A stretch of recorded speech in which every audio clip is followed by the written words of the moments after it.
महाराज, जो पहलवान हमारे यहाँ केवल बैठे बैठे तनख्वाह ले रहा है वह किस दिन काम आएगा।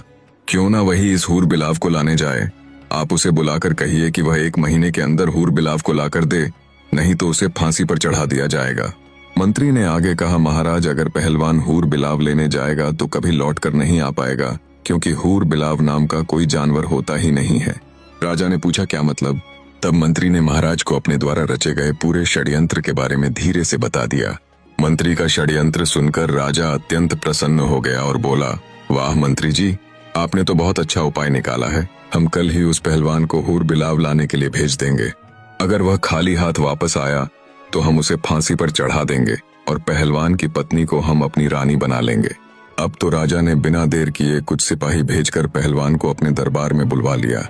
पहलवान के दरबार में आते ही महाराज कहने लगे, हे पहलवान, तुम काफी समय से बैठे बैठे वेतन ले रहे हो, लेकिन अभी तक तुमने हमारा कोई काम नहीं किया है। अब तुम्हारे लिए एक जरूरी काम आ गया है।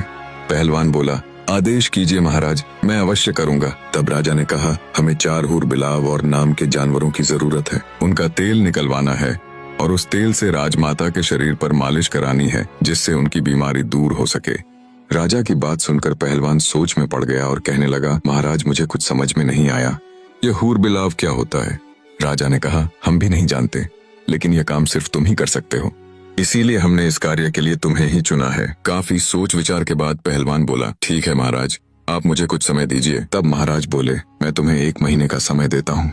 अगर तुम 1 महीने में 4 हूर बिलाव नहीं ला पाए तो तुम्हें फांसी पर चढ़ा दिया जाएगा।